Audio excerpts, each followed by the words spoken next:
आपको क्या लगा था हम नहीं आएंगे? आज हम आ गए हैं और आपको बायोलॉजी में हम मानव रोगों के बारे में पढ़ा रहे हैं। आज हम परजीवी से जो होने वाले रोग हैं उनको हम डिटेल में बताएंगे। आपका काम है उसको देखना और उससे संबंधित जो क्वेश्चन बताएंगे उसको याद भी करना है, ताकि अलग अलग एग्ज़ाम में इससे आपको लाभ मिल सके। चलिए वीडियो शुरू करते हैं। शुरू करने से पहले एक बात कहेंगे, लाइक सब्सक्राइब शेयर ज़रूर करते हुए जाइएगा, ताकि मेरा प्रत्येक दिन वीडियो आप तक पहुंच सके। चलिए शुरू करते हैं। परजीवी। परजीवी से होने वाला बीमारी। देखिए, परजीवी पहले किसको कहते हैं उसको जान लीजिए। परजीवी कहते हैं कि ये दूसरे के द्वारा हमारे शरीर में बीमारी को पहुंचाते हैं। ठीक है, यानी यह स्वयं यह कार्य नहीं करते हैं, अपने द्वारा दूसरे से यह कार्य करवा देते हैं। इसको कहते हैं परजीवी। आसान भाषा में आपको हम समझाएं। ठीक है, अब परजीवी से होने वाले बीमारियों को देखते हैं जो हमारे शरीर के लिए काफ़ी घातक होता है। चलिए, पहला बीमारी है कालाजार। कालाजार। देखिए, कालाजार शुरू जब हुआ था भारत में तो इससे काफ़ी लोगों की मृत्यु हो गई थी, क्योंकि शुरू में इसका कोई दवा ही नहीं बना था और पता ही नहीं चला कि यह कैसे हो रहा है, शरीर का कौन सा अंग इससे प्रभावित हो रहा है और उसके कारण लोगों की मृत्यु हो जा रही है। तो सबसे पहले जानते हैं कि कालाजार को कौन फैलाता है, यानी वाहक कौन है। तो इसका वाहक है बालू मक्खी। देखिए, आप लोग खाने को सामान को, पीने के सामान को खुला छोड़ देते हैं, मत छोड़ा कीजिए। आप जान लीजिए, ये जो मक्खी है यह उसको दूषित कर देता है और उसी को खाने से हमें कालाजार होता है। ठीक है, इसलिए आप मच्छर को ही खतरनाक ना समझिए, मक्खी को भी खतरनाक समझिए, कितना डेंजर होता है। ठीक है, एक पिक्चर भी बना था मक्खी पर, जिसमें एक मक्खी ने दुश्मन का जान ले लिया था। इसीलिए समझिए कि ये मक्खी भी हमारे लिए कितना खतरनाक है। अब जो है, इससे जो हमारा अंग प्रभावित होता है, अंग यानी शरीर में कौन सा भाग जो है इससे प्रभावित होता है, आइए उसको भी जानते हैं। तो इससे अस्थि मज्जा प्रभावित होता है और इसके लिए जो परजीवी काम करता है, जो हमारे शरीर में इस बीमारी को फैलाता है, उस परजीवी का नाम है लिस्मैनिया। क्या नाम है? लिस्मैनिया डोनावानी। कितना डेंजर नाम है, लिस्मैनिया डोनावानी। यह परजीवी है जो हमारे शरीर में बालू मक्खी के द्वारा प्रवेश करता है और उससे होता है कालाजार, और वह हमारे अस्थि मज्जा को प्रभावित करता है। और इसके लक्षण क्या है? अब इसको शरीर में जब प्रवेश करेगा तो कैसे अनुभव होगा? तो इसका लक्षण है तेज बुखार आना। तेज बुखार आना। ठीक है, लक्षण क्या है? तेज बुखार आना इसके लक्षण है। जब तेज बुखार शरीर में आने लगता है तो लोग समझ जाता है कि ये काला जार हमें हो गया है। तेज बुखार जो है मेनिंजाइटिस में भी आता है। ठीक है, कई बीमारी में तेज बुखार आता है, तो इसके लिए जांच करके ही पता किया जा सकता है कि हमें कालाजार है या कोई अन्य बीमारी है। ठीक है, अब इसको ट्रिक पे भी याद करना पड़ेगा। तो इसके लिए एक छोटा सा ट्रिक हम बनाए हैं। काला मक्खी लाश में अस्थि तेजी से खाया। काला मक्खी लाश में अस्थि को तेजी से खाया। काला मक्खी यानी काला से कालाजार, मक्खी से बालू मक्खी, लाश से लिस्मेनिया, अस्थि से अस्थि मज्जा और तेजी से तेज बुखार। ठीक है, ये ट्रिक है जिससे आप आसानी से याद कर सकते हैं कि काला मक्खी लाश में अस्थि को तेजी से खाया। काला मक्खी लाश में अस्थि को तेजी से खाया। अब ये तो मैंने आपको बता दिया कि कालाजार में कौन इसको फैलाता है, कौन सा अंग प्रभावित होता है, कौन सा परजीवी जिम्मेवार है, क्या लक्षण शरीर में दिखाई देते हैं। अब इससे जो प्रश्न बनेगा, आइए उसको भी हम देखते हैं कि इन प्रश्नों को हम कैसे यहाँ से याद करेंगे। पहला प्रश्न तो पूछता है कालाजार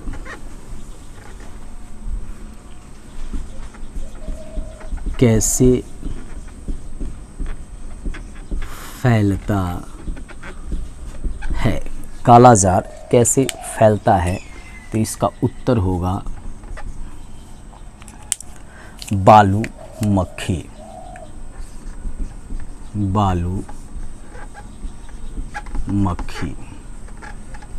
ठीक है, दूसरा क्वेश्चन यहाँ बनेगा कि शरीर का कौन सा अंग काला जार से प्रभावित होता है। शरीर का कौन सा अंग काला जार से प्रभावित होता है, तो इसका उत्तर होगा अस्थि मज्जा। ठीक है, ये शरीर का अंग है जो इससे प्रभावित होता है। अगला क्वेश्चन होगा कि काला जार में कौन सा परजीवी होता है। ठीक है, काला जार में कौन सा परजीवी होता है, तो इसका उत्तर होगा लिस्मेनिया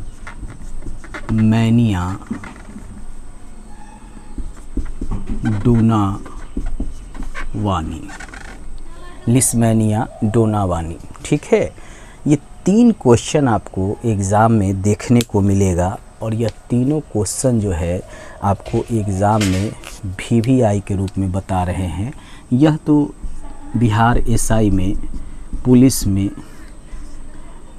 SSC में, BPSC टीचर में, BPSC में, UPSC में ये क्वेश्चन पूछे हुआ है। अस्थि मज्जा वाला भी क्वेश्चन बिहार दरोगा में पूछे हुआ है, पुलिस में पूछे हुआ है, BPSC में पूछे हुआ है, UP PCS में पूछे हुआ है, SSC में पूछे हुआ है। यह भी क्वेश्चन पूछे हुआ है। इस तरह का अक्सर क्वेश्चन रेलवे में पूछता है और आपको दरोगा में पूछता है। ठीक है, ये याद रखिएगा। ज़्यादातर एग्ज़ाम में ये जो नाम है याद करना कठिन है, इसलिए ये दरोगा में और आपका पुलिस में ये पूछता है। चलिए, हमने आपको कालाजार के बारे में बता दिया। अगला जो है वह है पेचिस। कौन सा है? पेचिस। नाम से ही आप समझ गए होंगे कि यह भी एक खतरनाक बीमारी होता है और होने का कारण है कि अगर हम दूषित खाना खाते हैं तो इससे हमारा पेट खराब हो जाता है और इसमें खून के साथ दस्त होता है और कंटिन्यू होते रहता है। अगर हम इसको सही समय पे उपचार ना करें तो दस्त के कारण हमारा मृत्यु भी हो सकता है। उदाहरण के लिए अकबर जो मुग़ल बादशाह था, इसी पेचिश के कारण उसकी मृत्यु हो गई थी। ठीक है, इसको याद रखिएगा, उसको पेचिश हो गया था अकबर बादशाह को और इसी के कारण वह हकीम के द्वारा दवा तो लिया लेकिन उसके शरीर पर वह दवा प्रभाव नहीं डाला और उसके कारण उसकी मृत्यु हो गई थी। तो अकबर किसी युद्ध में मारा नहीं गया था, बीमारी से मरा था। इस बात को भी याद कीजिएगा। अब पेचिश है तो पेचिश से कौन सा अंग प्रभावित होता है, तो सबसे पहले जान लीजिए अंग है जो प्रभावित होता है वह है आंत। सीधी सी बात है, खाना खाएंगे तो पेट में ही जाएगा, आंत यही होता है। अब यहाँ जो जाएगा तो ये प्रभावित करेगा। इसमें एक परजीवी है, परजीवी जो इसके लिए उत्तरदायी है, उसका नाम है anti amoeba histolytica. Anti amoeba histolytica यह परजीवी का नाम है और इसके लक्षण हैं खून के साथ दस्त का आना। खून के साथ दस्त का आना ये पेचिश में लक्षण है। ठीक है, अगर आपको खून दस्त हो रहा है, उसमें खून आ रहा है, तो समझ लीजिए आपको पेचिश हुआ है। जल्दी उसके उपचार के लिए आपको काम करना चाहिए। बहुत सारा इसके उपचार हैं, दवा है जिसको आप ले सकते हैं। अब इसको याद भी तो करना होगा, तो एक छोटा सा ट्रिक है, उसके सहारे आप इसको याद कर सकते हैं। अब वह ट्रिक क्या है उसको भी जानिए। ट्रिक है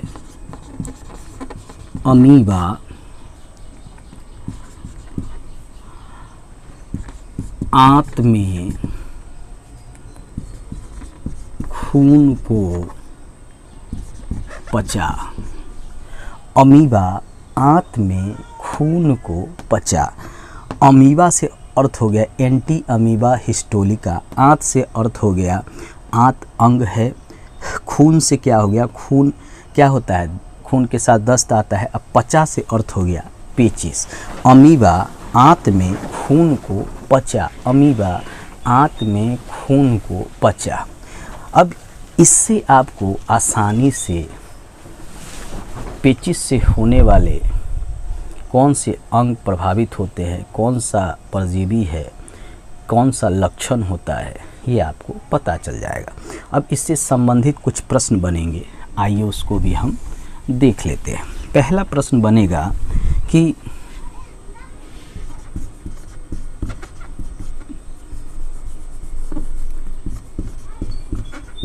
पेचिश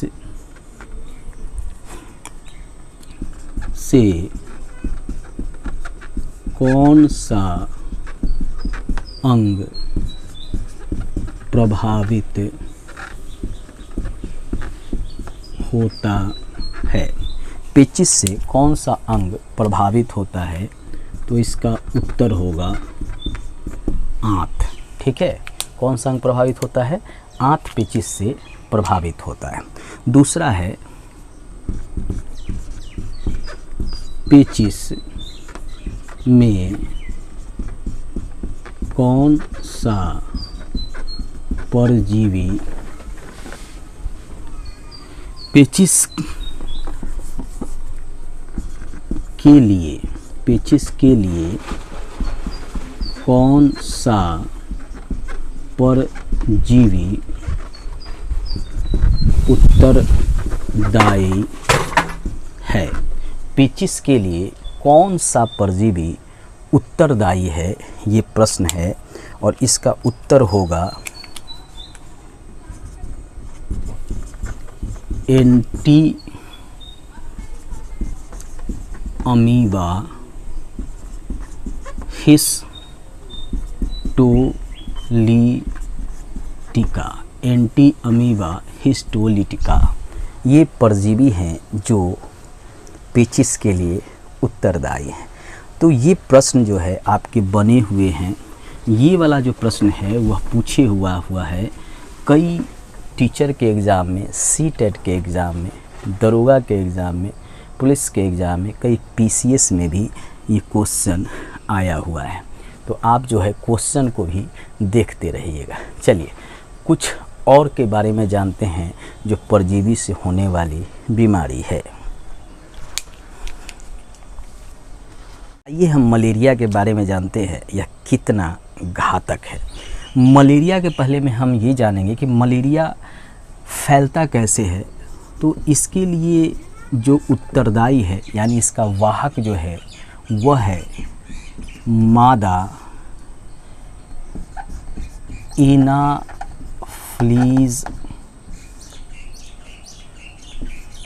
मच्छर।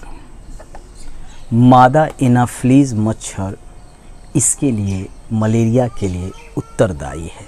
यानी एक महिला मच्छर मलेरिया को फैलाता है। जब वह शरीर में काट लेता है तो उससे एक परजीवी शरीर में पहुंचता है। उस परजीवी का नाम है जो हमारे शरीर में पहुंच जाता है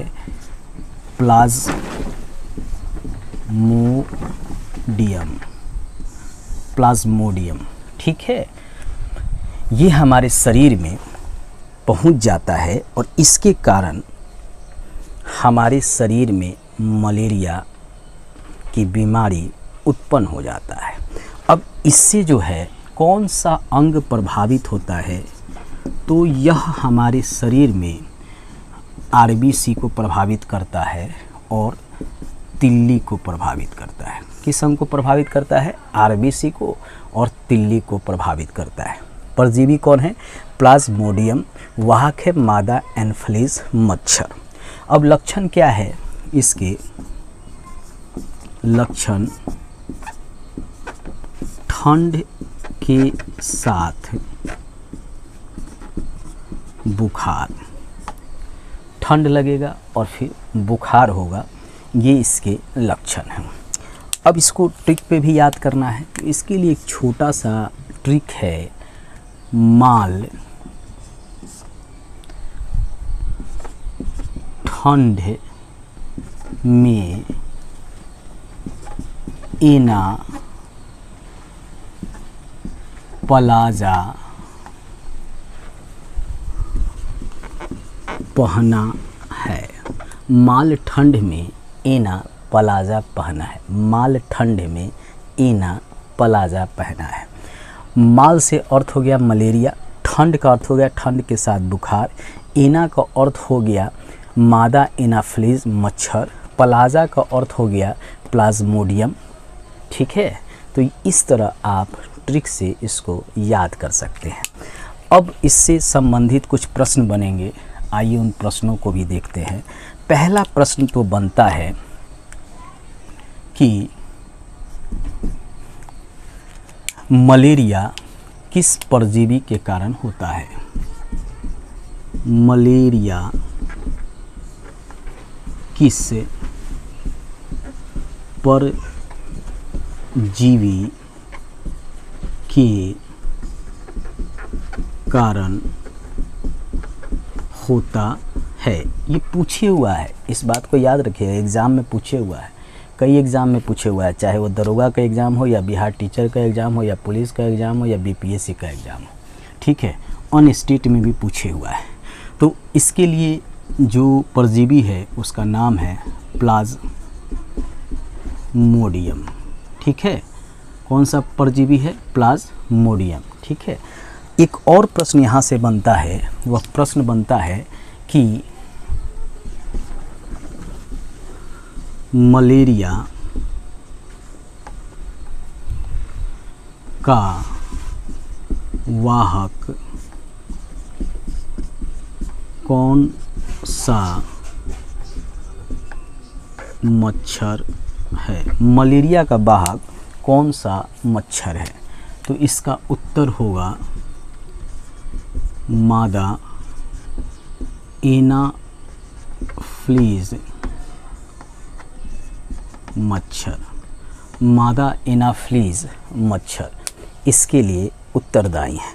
ये दोनों प्रश्न आपको एग्ज़ाम में पूछे हुआ है, ये दरोगा में भी पूछे हुआ है, पुलिस में भी पूछे हुआ है, बिहार टीचर में भी पूछे हुआ है, बीपीएससी में भी पूछे हुआ है, यह भी पूछे हुआ है दरोगा में, पुलिस में, रेलवे में भी पूछे हुआ है, एसएससी में भी ये पूछे हुआ है। आप क्वेश्चन बैंक उठा के देख लीजिएगा कि सर जो बता रहे हैं क्या वो पूछे हुआ है या नहीं पूछे हुआ है। 10 साल का क्वेश्चन बैंक उठाइए और उसको आप ज़रूर देखिए। चलिए, कुछ परजीवी से और होने वाले बीमारी है, जिसमें एक बीमारी है पायरिया। कौन सा बीमारी है?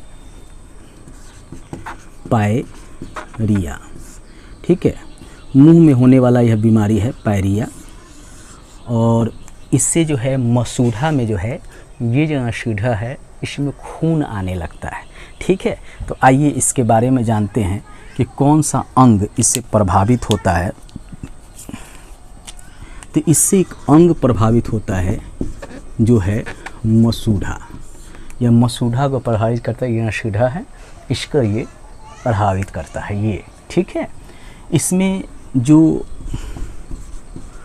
परजीवी हैं उस परजीवी का नाम है एंटी अमीबा जिंजीवेलिस। एंटी अमीबा जिंजीवेलिस इस परजीवी का नाम है। और इसके लक्षण हैं, लक्षण क्या है? मसूढ़ा में रक्त का आना, इसके लक्षण है। अब इसको आप ट्रिक पे भी याद कीजिएगा, बिना ट्रिक पे तो ये याद रहेगा नहीं। तो इसके लिए ट्रिक है पायल जीजा के मसूढ़ा में मार। पायल जीजा के मसूढ़ा में मार। पायल से अर्थ हो गया पायरिया, जीजा का अर्थ हो गया एंटी अमीबा जिंजीवेलिस, मसूढ़ा यानी मसूढ़ों में रक्त का आना। ठीक है, इससे एक ही क्वेश्चन बनता है एग्ज़ाम में, इससे एक ही क्वेश्चन बनता है कि पायरिया किस परजीवी के कारण होता है? पायरिया किस परजीवी के कारण होता है? तो इसका उत्तर है एंटी अमीबा